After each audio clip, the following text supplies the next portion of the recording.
Salut à tous, on est ravis de vous retrouver pour une toute nouvelle vidéo. Basile est à mes côtés, comment vas-tu mon cher Basile? Bah écoute, ça va super bien et toi? Écoute, plutôt pas mal, plutôt pas mal. On va parler NBA aujourd'hui. On compte sur vous bien sûr, on le rappelle quasi à chaque fois en début de vidéo pour venir vous abonner. Et si le contenu vous plaît, à aussi liker bien sûr la vidéo et réagir aussi dans les commentaires, c'est là pour ça. Aujourd'hui, vidéo spéciale NBA. On va parler un petit peu des choses à suivre et de nos attentes sur cette fin de saison. On arrive tout doucement aux playoffs. Moins d'un mois maintenant, il me semble, à l'heure où on tourne cette vidéo. On a chacun retenu trois équipes ou potentiellement trois joueurs qu'on va vraiment suivre de près sur cette fin de saison. Je vais te laisser directement commencer avec toi, vraiment ta première équipe que tu vas suivre de près sur cette fin de saison. Bah écoute, moi je vais démarrer pas dans la dentelle justement, je vais y aller avec les Bucks qui sont pour le moment en dehors des playoffs, voire même du play-in. Cette équipe de Milwaukee qui a quand même fait un petit peu parler d'elle, et on en avait notamment parlé dans une vidéo avec Giannis Antetokounmpo sur les rumeurs de trade. Comment est-ce qu'elle devait se positionner, est-ce qu'elle devait faire carte blanche pour pouvoir reconstruire, sachant que ça a marché assez compliqué.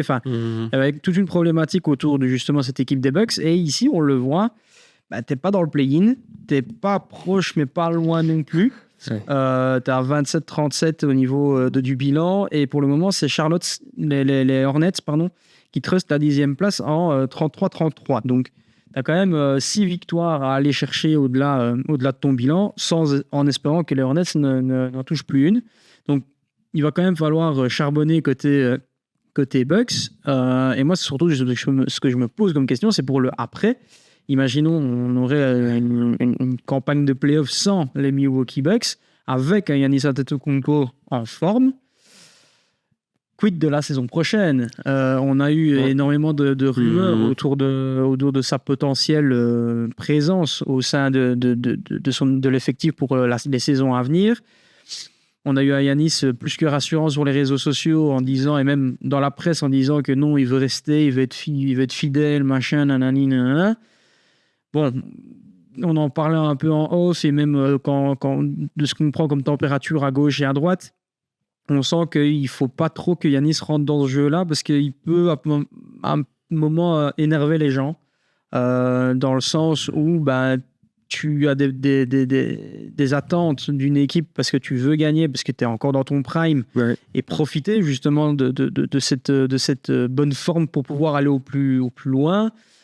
Tu dis ouvertement que ton équipe fait des mauvaises décisions, que tu as un effectif de merde, que tu n'as pas forcément toutes les prédispositions pour aller au plus loin.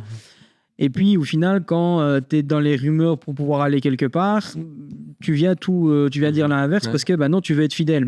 Non, il y a un moment où ça coince. Donc, je pense qu'il va falloir être clair sur le discours dans les jours, semaines, mois à venir, notamment après la saison aussi. Voir si, imaginons, tu arrives à décrocher un play-in, j'ai envie de dire que tu sauves un minimum ta saison côté Bucks, mais c'est pas pour autant que tu vas aller jusqu'en finale, parce qu'on sait en passant par le play-in, c'est un long chemin pour aller jusqu'en finale NBA.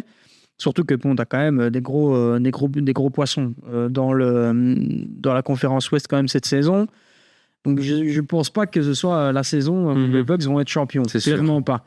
Donc je me dis, c'est une grosse attente de me dire, si cette équipe des Bucks ne seront pas dans les playoffs, quel va être le discours de fin de saison de Giannis notamment, mais quel va être le discours aussi de la franchise, de se dire, est-ce que on met carte blanche et Giannis, on arrête le projet, ou est-ce qu'on va de nouveau aller chercher un trade à la Damian Lillard pour essayer d'entourer notre ami Giannis? Wait and see, j'ai envie de dire. Effectivement, pas mal d'interrogations, tu l'as dit, du côté des Bucks. Autre équipe, moi de mon côté, où il risque d'y avoir pas mal d'interrogations en fonction de comment ça va se passer sur cette fin de saison, ce sont les Lakers. Les Lakers avec deux gros points. D'un côté, LeBron James, qui a quand même loupé pas mal de matchs récemment, et on voit que l'équipe tourne plutôt bien sans lui. Et dans l'ensemble, cette saison, j'ai envie de dire que les Lakers, c'est mieux sans qu'avec LeBron, ou en tout cas avec un rôle peut-être même parfois de sixième homme. On se dit que ça irait peut-être mieux côté Lakers. Donc, quid de certainement la fin de parcours du côté de LA pour LeBron. À voir aussi si ce ne sera pas une fin de carrière. Je crois qu'il repartira pour au moins une dernière pige, mais bon, voilà. Et puis Austin Reeves, qui sera free agent. Est-ce qu'il restera ou pas à Los Angeles? Et puis est-ce que les Lakers vont, comme la saison dernière, sortir au premier tour? Est-ce qu'ils vont faire mieux? Curieux de voir en tout cas ce que ça va donner sur cette fin de saison côté Lakers. Donc oui, je vais vraiment suivre ça avec attention. Bah écoute, moi je vais rester dans les entrées et sorties de play-in avec les Portland Trail Blazers qui sont pour le moment qualifiés pour le play-in de la saison ici qui va arriver à sa fin. On est plus ou moins sur une place sûre au vu du classement là actuel, puisque les 11e, ce sont les Memphis Grizzlies qui sont en 21-41 et en 23-41, pardon, et les Blazers, eux, sont en 31-35. Donc, on devrait être bon côté Blazers, mais bon, on ne sait jamais. Petit regard de forme de Ja Morant et sursaut d'orgueil, on ne sait jamais. Ou une hécatombe côté Trail Blazers, ça pourrait être aussi un scénario à envisager. Mais voilà, si on reste là actuellement dans ce qu'on connaît et dans ce qu'on voit actuellement, les Blazers devraient être en play-in. Ce qui fait plaisir, puisque on verrait Toumani Camara, donc du coup notre compatriote belge, aller jouer des tours de play-off. On sait que cette équipe des Blazers est très jeune, malgré tout, il y a quand même du talent. On l'a vu avec du Dani Avdija, c'est quand même un très bon joueur. Toumani Camara qui s'est révélé en tant que défenseur assez redoutable en NBA. Donc il y a de quoi faire. On a aussi du Shadon Sharp qui est encore un petit peu questionné sur son intégrité au sein de l'effectif et sur le poste qu'il devrait jouer. Enfin, on essaie encore un petit peu de trouver les bons rôles à tout le monde. Donc je me dis que pour une première expérience et pour emmagasiner un maximum d'expérience pour le futur, ce n'est que du positif. D'autant plus que quand tu regardes la gueule du play-in, tu as les Golden State Warriors qui sont pas en forme. Certes, ça reste du Steph Curry en playoff, c'est pas agréable à jouer. Mais bon, tu as Jimmy Butler qui est out. Tu as les Clippers, avec un peu de chance, Kawhi se reblesse avant les playoffs. Et puis, tu as les Suns, où c'est complètement un peu la reconstruction là aussi, avec Devin Booker, Jalen Green et Dylan Brooks. Donc, il y a potentiellement moyen de sortir de ce play-in pour les Portland Trail Blazers. Donc, il y a quand même de bonnes choses à potentiellement faire après cette post-season. Et en tout cas, ça ferait plaisir de voir qu'il y a de l'expérience emmagasinée à ce niveau-là. On l'a vu avec OKC. C'était passé par le play-in, ça s'était fait éliminer. C'est clair. Ouais. Puis ça avait passé l'étape du play-in. Et puis, au final, on a vu qu'en 3 saisons, tu arrives quand même à être champion NBA. On est loin du même projet on leur souhaite. Côté Blazers, mais c'est clair que voilà, c'est des choses qui sont à prendre et c'est clair qu'on ne va pas laisser les petites miettes de pain aux autres. Donc, c'est ce que je vais suivre ici sous cette fin de saison. Puis c'est vrai que rien que pour Toumani Camara, nous en tant que Belges, on souhaite effectivement qu'il y ait au moins une qualification en play-in qui soit acquise du côté de Portland. Moi, je vais parler d'une autre équipe mythique, parce que j'ai parlé des Lakers dans un premier temps, je vais parler des Celtics, Boston. L'équipe la plus titrée de l'histoire en NBA. Oui, je vais vraiment suivre de près cette équipe des Celtics parce qu'il y a notamment Jason Tatum qui est revenu. On est sur l'un des retours en tout cas les plus rapides de l'histoire. Il semble qu'il est le 6e ou le 7e joueur à revenir le plus vite après une telle blessure, rupture du tendon d'Achille. Donc voilà, c'est quand même effectivement une belle perf. Il est plutôt bien revenu. Il retrouve en plus une équipe qui tourne bien. On s'attendait plutôt au départ à ce que les Celtics squattent le bas de tableau et se renforcent à la draft en vue de la saison prochaine. Pas du tout. Quetta s'est mué en pivot plus que titulaire et étant capable de faire de grosses perfs dans la raquette. On a ajouté un petit Vucevic lors de la trade deadline, un petit coup bien senti, un intérieur capable quand même d'amener du scoring, de prendre du rebond et qui a quand même de l'expérience au niveau NBA. Et puis on a Jaylen Brown qui, en l'absence de son compère, est du niveau clairement MVP. il sera pas MVP, mais il sera certainement top 5. Donc oui, franchement, cette équipe bien coachée avec Joe Mazzulla, avec toujours comme des Derrick White, des Peyton Pritchard, des mecs qui connaissent effectivement l'atmosphère des playoffs. On se dit que oui, cette équipe, elle peut peut-être quand même finalement aller faire un coup. À l'Est, je trouve que c'est quand même assez ouvert. Je vais en parler avec l'équipe qui est en tête pour le moment, mais est-ce que vraiment elle sera à ce point si sereine que ça en playoff? On ne sait pas. Derrière les Knicks, les Cavs, qui étaient attendus au tournant, je pense, cette saison, tant que maintenant, c'est même moins bon que les Celtics. Et derrière ça, je pense que c'est hyper ouvert. Donc, oui, franchement, Boston, est-ce que ça peut aller faire un coup? Est-ce que ça peut potentiellement aller, au moins, passer un tour de playoff, voire plus si affinité? Je serais vraiment curieux de voir ce que ça va donner. Donc franchement, ouais, excité. Et puis, j'ai envie de voir si Jason Tatum, s'est très bien remis de sa blessure, ou s'il y aura peut-être quelques petites alertes qui l'éloigneront de nouveau des terrains, on verra. Donc ouais, franchement, curieux de voir ce que ça va donner du côté des Verts et Blancs. Ouais. Clairement. Et puis, en plus, quand tu vois que dès son retour, notre ami Jason Tatum s'est dunké, donc ouais. Ça montre que...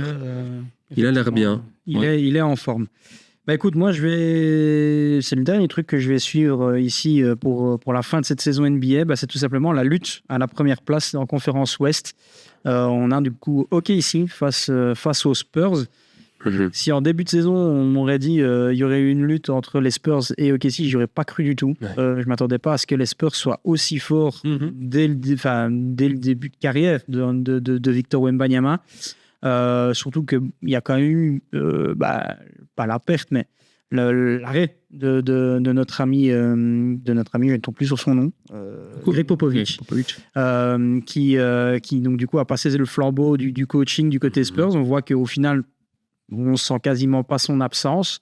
Et j'ai envie de dire tant mieux pour cette franchise, parce qu'on sait que des fois l'après des grandes personnes et des grands noms, c'est compliqué.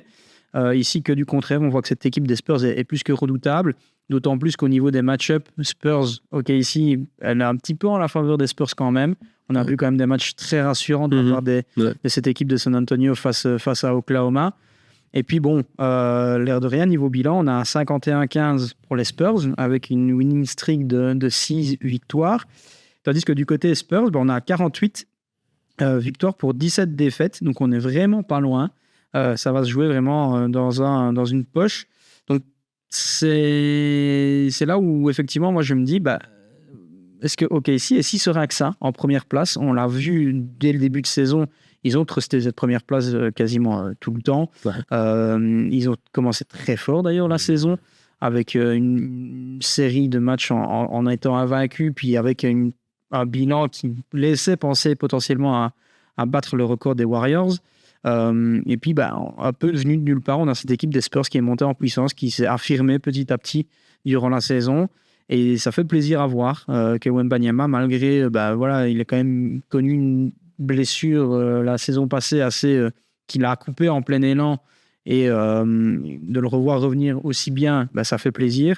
De voir aussi que, au niveau effectif, on arrive à trouver son poste et son rôle un petit peu partout. Autant pour Vassell que pour Castle, que pour Fox, que pour Wembanyama. Donc, c'est clair que ça fait plaisir à voir et j'ai hâte de voir ce que ça peut donner potentiellement en play-off.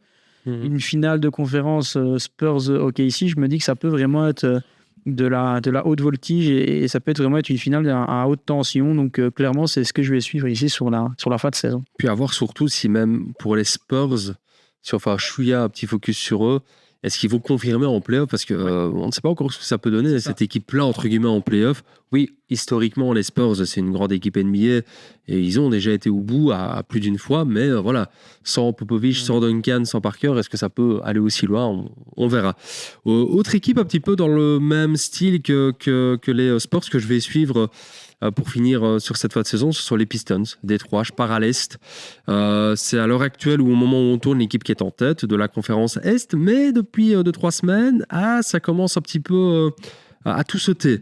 Est-ce que donc du coup c'est peut-être annonciateur, peut-être je sais pas moi, d'une sortie précoce en play-off, ou est-ce que tout doucement il y a un nouveau statut qu'il faut assumer, j'ai envie de dire, pour cette équipe des Pistons. Clairement. L'année dernière, elle avait retrouvé les playoffs depuis plusieurs années, depuis plusieurs années sans.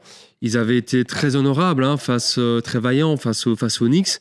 Là, ici, clairement, oui, on a passé un step. On a Cade Cunningham qui sera dans la discussion pour le MVP et de loin, parce que meilleur joueur à l'heure actuelle de la meilleure équipe à l'Est, donc pour moi, il sera dans les discussions.